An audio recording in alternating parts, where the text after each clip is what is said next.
Ada nggak manusia yang bisa menciptakan mesin secanggih tubuh kita? Nggak bisa ya. Dalam kondisi normal, tubuh ini bisa bekerja 24 jam sehari, puluhan tahun, bahkan sampai 100 tahun. Tidak pernah servis rutin, apalagi ganti suku cadang. Betul nggak? Ya, hebat ya. Ada orang 100 tahun nggak pernah ganti jantung. Orang hidup 100 tahun nggak pernah ganti ginjal. Mobil kamu itu 5 tahun sudah ganti ring seher. Betul nggak? Tidak perlu suku cadang. Kenapa? Tubuh ini diciptakan oleh sang pemilik semesta, memiliki kemampuan untuk merecovery sendiri. Hebat itu. Setelah saya jelaskan sekilas ini tentang tubuh secara fisik, sekarang timbul pemahaman kan? Oh, betapa berharganya tubuh ini. Belum lagi tubuh ini satu-satunya kendaraan yang bisa mengantarkan jiwa kita untuk bertemu dengan Sang Maha Jiwa. Hanya ketika kita punya tubuh ini, kita bisa mengantarkan jiwa kita dengan Sang Pemiliknya. Lepas tidak punya tubuh ini lagi, akan mengalami penyesalan yang sangat luar biasa. Demikian dijelaskan dalam kitab suci. Karena tubuh ini kendaraan yang hebat, sayangi tubuh ini. Sering-sering berterima kasih pada tubuh ini. Keren banget. Selanjutnya, ciri orang yang sudah berada di jalur spiritual yang benar, kalau tadi ya, itu berhubungan dengan harga diri. Harga diri secara fisik, harga diri secara non fisik. Kalau orang benar di jalur spiritual yang benar, dia sangat peduli pada tubuhnya, baik secara fisik maupun non fisik. Maaf ya, belajar spiritual tetapi makan sembarangan, berarti nggak benar itu jalurnya. Ya, itu tidak peduli pada tubuhnya, itu nggak benar itu. Oke. Yang kedua, yang harus kita bisa lihat dari orang yang sudah berada di jalur spiritual yang benar, dia punya kemampuan mempertahankan kesehatan diri. Maaf ya. Jadi kalau orang sudah belajar spiritualnya benar, cirinya sederhana. Dia sangat peduli pada kesehatan dirinya. Ya. Jangan menunda perawatan kesehatan diri. Tahu nggak tubuh kita ini ada berapa unsur? Tubuh ini ada 5 tubuh. Ada tubuh spiritual, harus dirawat. Ada tubuh intuisi, harus dirawat. Ada tubuh mental, harus dirawat. Ada tubuh energi, harus dirawat. Yang terakhir tubuh fisik. Tubuh kita ini punya 5 tubuh itu yang harus dirawat. Bayangkan, tubuh spiritual, tubuh intuisi, tubuh mental, tubuh energi, tubuh fisik. Maaf, yang dirawat selama ini tubuh yang mana? Tubuh fisik pun gak dirawat.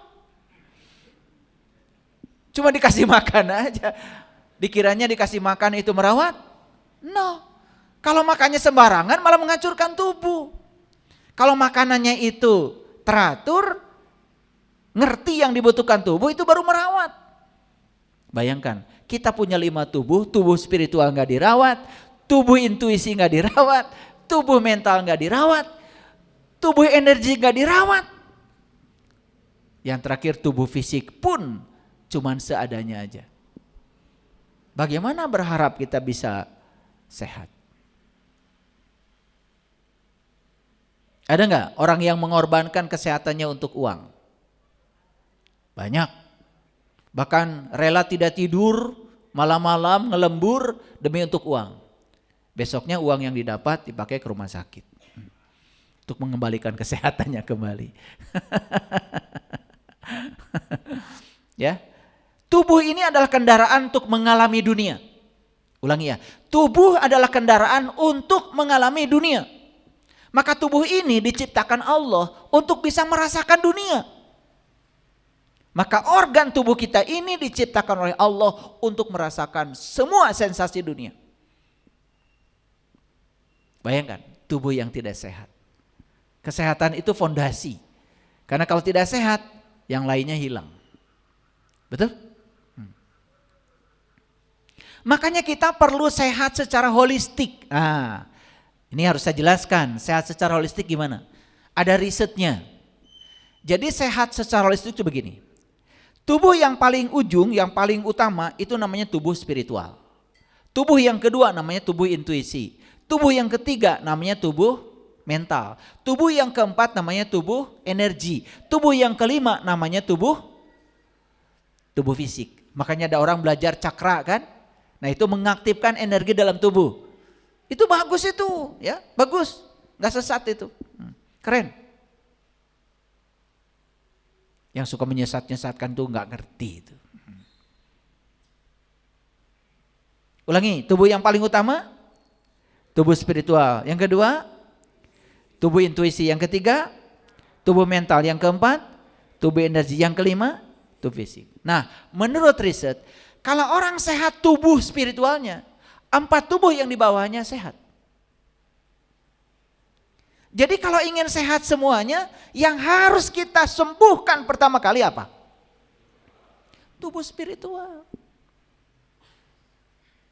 Kalau tubuh spiritual, semua tubuh yang lain sehat. Treatmentnya cuma 1, tubuh spiritual. Tapi sehatnya 5. Itu namanya whole. Nah, whole dalam bahasa Inggris itu jadi holistik. Jadi kesehatan holistik itu adalah kesehatan yang peduli pada semua aspek. Kalau begitu, kalau tubuh spiritualnya sudah sehat, saya nggak perlu lagi dong makan sehat. Ini yang keliru. Ya harus dipertahankan kan, betul? Otomatis kan 5-5-nya harus digarap. Tetapi yang paling utama adalah tubuh spiritual. Nah, ada riset yang mengatakan seseorang yang gampang sakit secara fisik, ternyata masalah utamanya adalah di tubuh spiritual. Jiwanya yang harus diperbaiki. Ada nggak rumah sakit yang mengobati sakit fisik, tetapi terapinya spiritual? Ada? Ada. Di sini. Bilang nggak ada sembarangan. Jadi sebetulnya saya ini sedang ngasih pelatihan sehat holistik. Terapi aja tubuh spiritualnya. Terapi aja jiwanya. Makanya tadi saya kenalkan ayatnya. Jiwa itu adalah nur. Makanan jiwa adalah nur. Gimana caranya? Kita harus ketemu dengan yang bisa membimbing kita supaya jiwa ini dapat nutrisi, dapat makanan yang tepat. Jujur. Selama ini jiwa kita dikasih makan gak? Jiwa tadi apa? Nur. Makanannya apa? Nur. Sudah tahu mulut jiwa sebelah mana? Sudah tahu cari makanan jiwa kemana? Gak tahu. Berarti selama ini jiwa kita dikasih makan. Sekarat gak? Jiwa kita tuh sekarang sudah sekarat. Gak pernah dikasih makan. Bayangkan ya. Mengerikan ya. Jangan menyiksa tubuh dengan diet dan olahraga yang ketat. Ada tuh disiksa tubuh dengan diet yang ketat, olahraga yang ketat. Jangan. Gak usah ketat-ketatan. Prinsip keseimbangan itu yang akan membuat sehat. Kecuali kalau ibu-ibu yang sebelah sini ingin badannya bentuk kayak siapa gitu. Kayak ulen gitu ya. Kalau itu tujuannya lain. Ingin, apa sih istilah anak muda itu? Kalau badannya kayak roti, tahu ya. Nah kalau untuk tujuan itu ya memang harus banyak. Tapi untuk sehat gak perlu begitu. Gak perlu diet yang ketat, tidak perlu olahraga yang ketat, dipaksa tubuh malah jadi sakit. Prinsip keseimbangan. Olahraga 30 menit aja setiap pagi. Tapi rutin, karena tubuh ini menghendaki tindakan yang rutin. Itu yang penting. Ya, tahu kapan harus bergerak, tahu kapan harus istirahat. Suka gini nggak? Berdiri kelamaan, pegel. Tahu? Pernah nggak? Pernah. Itu artinya apa? Artinya apa? Tubuh ini pinter ngasih isyarat. Kamu berhenti, udah pegel. Pegel itu tubuh ngasih isyarat supaya kita istirahat. Kan itu sebetulnya. Digugu nggak? nanggung nih ya, sayang 100.000. Nah itu ya. Padahal tubuh ini suka bicara enggak? Tubuh ini bicara. Dia ngasih sinyal lelah, dia ngasih sinyal haus, dia ngasih sinyal capek, dia ngasih sinyal pegel. Itu sinyal-sinyal dari tubuh, praktis kita tidak membacanya. Nah, orang yang berada di jalur spiritual yang benar, suara-suara sinyal-sinyal dari tubuh pun dia mengerti. Mengerti. Nah, jadi harusnya Bapak Ibu, belajar agama, belajar spiritualnya harusnya menakjubkan. Tapi kalau udah belajar agama lama, kepala cenut-cenut, di tas itu semua obat ada. Kemana-mana cemas kalau enggak bawa koper itu. Isinya obat semua. Ya Allah, ada yang enggak benar itu belajar spiritual. Ya, orang yang benar belajar spiritual itu tasnya itu kemana-mana penuh dengan uang untuk menyenangkan orang. Itu baru benar. Coba dicek ya. Coba. Nah, kalau tasnya banyak uang dan niat dari rumah, saya bawa uang di tas ini karena saya ingin membahagiakan banyak orang. Spiritualmu udah keren. Balik lagi ke rumah, aduh obat cara rangkel ketinggalan. Obat nyeri sirah, betul gak? Wah, obat diabetes, obat obat apa ya, saya nggak kenal nama-nama obat. Ya pokoknya begitulah. Saya pernah itu lihat ibu-ibu begitu dibuka tasnya, wih kayak toko farmasi. Ngajinya sih rajin. Ngomongin orangnya juga luar biasa. Merawat diri bukan egois, tetapi bentuk tanggung jawab pribadi atas titipan tubuh yang diberikan semesta. Itu syukur. Karena tubuh adalah pelayan bagi jiwa, tubuh adalah pelayan bagi pikiran. Dan satu-satunya yang bisa melayani jiwa dan pikiran kita adalah tubuh kita pelayannya. Tubuh adalah pelayan yang paling efektif yang bisa melayani jiwa dan pikiran kita. Mulai sekarang dengarkan sinyal yang dipancarkan tubuh. Jangan terjebak perlombaan. Ya. Jangan terjebak perlombaan yang mengorbankan kesehatan kita. Selanjutnya, banyak nih cirinya. Dicatat enggak? Ciri orang yang berada di jalur spiritual yang benar, dia punya kemampuan mempertahankan prinsip, mempertahankan impian dirinya. Kalau kita punya mimpi, siapa lagi yang bisa mewujudkan mimpi kita kalau bukan diri kita? Tapi kalau kita tidak bisa mempertahankan mimpi kita, gampang larut dengan pendapat orang lain di luar diri kita, tidak akan jadi kenyataan. Impian adalah keinginan mendalam untuk mendapatkan kehidupan yang berwarna. Ada nggak yang punya impian dari Bapak Ibu ini ingin keliling dunia? Ada? Ada? Terus sudah bikin apa hari ini? Makanya kalau mimpi ingin jadi kenyataan, hudang sare. Kalau mimpi ingin jadi kenyataan, bangun tidur, gitu aja. Paham? Sekarang saya tanya, ya, ingin keliling dunia, terus sekarang udah bikin apa? Keliling dunia itu berarti kerja enggak? Enggak kerja. Berarti kita harus punya sistem yang tetap bisa menghasilkan uang walaupun tidak bekerja. Sudah dibuat sistemnya. Gimana caranya coba? Walaupun tidak bekerja, uang mengalir terus ke rekening kita. Gimana caranya? Sekarang mah udah banyak. Saya lihat ya, yang mencuri konten-konten YouTube saya aja sekarang udah pada kaya. Ya kan? Kreatif gak itu? Kreatif. Dikasih judulnya beda, wajah saya diedit. Isinya ceramah saya. Alhamdulillah, gak apa-apa. Hak cipta ada pada Allah. Semoga berkah. Tapi saya titip Kalau dapat rezeki dari YouTube, ya bagikan pada orang lain yang membutuhkan, jangan buat diri sendiri aja. Kan nyuri kan? Nyuri konten saya. Gak apa-apa. Sudah saya bebaskan, bukan diikhlaskan. Ya. Mimpi adalah jalan unik bagi setiap orang. Setiap jiwa memiliki keunikan untuk disumbangkan pada dunia. Apa tidak ingin gitu menyumbangkan sesuatu pada dunia ini? Kan setiap jiwa ini diberi keunikan oleh Allah. Pertanyaan, jiwamu menyumbangkan apa pada dunia ini? Masa gak punya mimpi? Katakan pada diri sendiri, seperti apa yang diinginkan? Dan bagaimana cara melakukannya?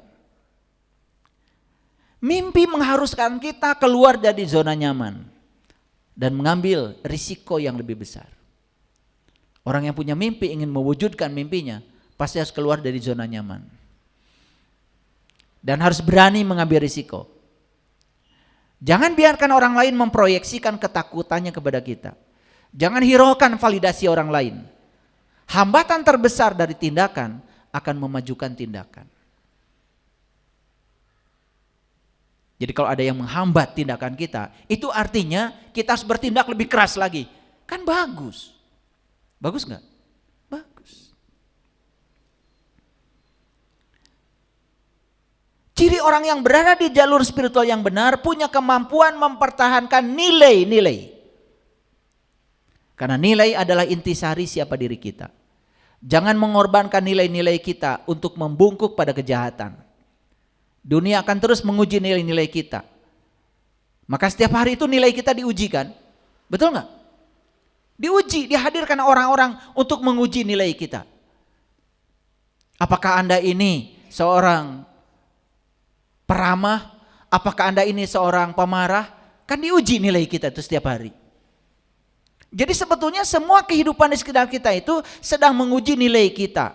Tapi orang yang sudah berada di jalur spiritual yang benar, dia tidak mungkin mengorbankan nilai dirinya.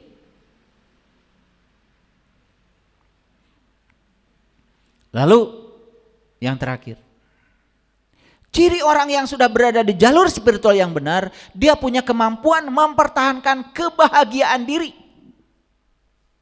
Jadi bahagia itu milik kita, yang harus dijaga oleh kita. Ya, kebahagiaan adalah menghargai momen saat ini.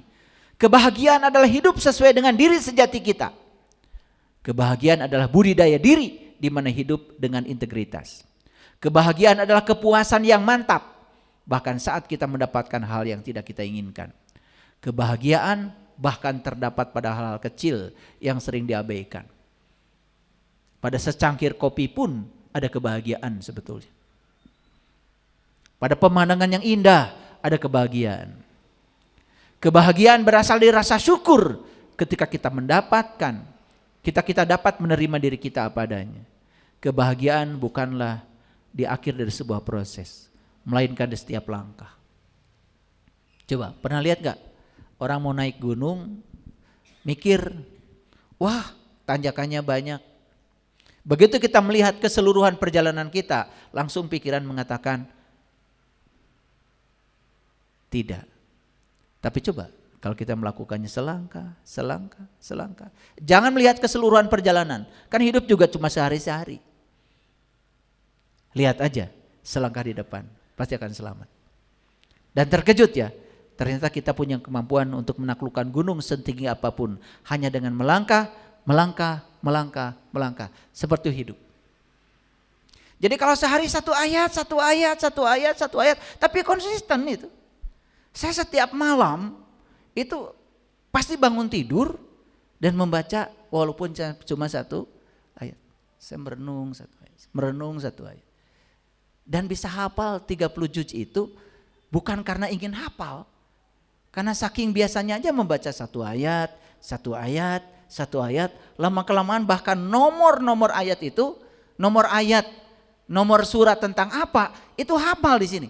Bukan karena ingin hafal, karena itu enggak penting. Tapi dari kebiasaan yang terus-menerus dilakukan secara konsisten. Kesimpulannya, Judul kita apa tadi? Berada di jalur spiritual yang benar. Ada berapa tadi ciri-cirinya? Berapa? 11. Nah, sekarang mari kita evaluasi. Dari 11 tadi itu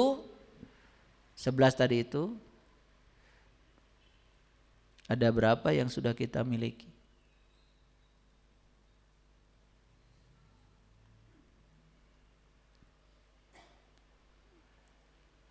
Sudah dihitung?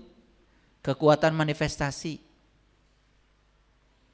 energi tanpa batas, daya tarik pribadi yang meningkat, mimpi kita sering nyata, baik mimpi di tidur maupun mimpi dalam hidup.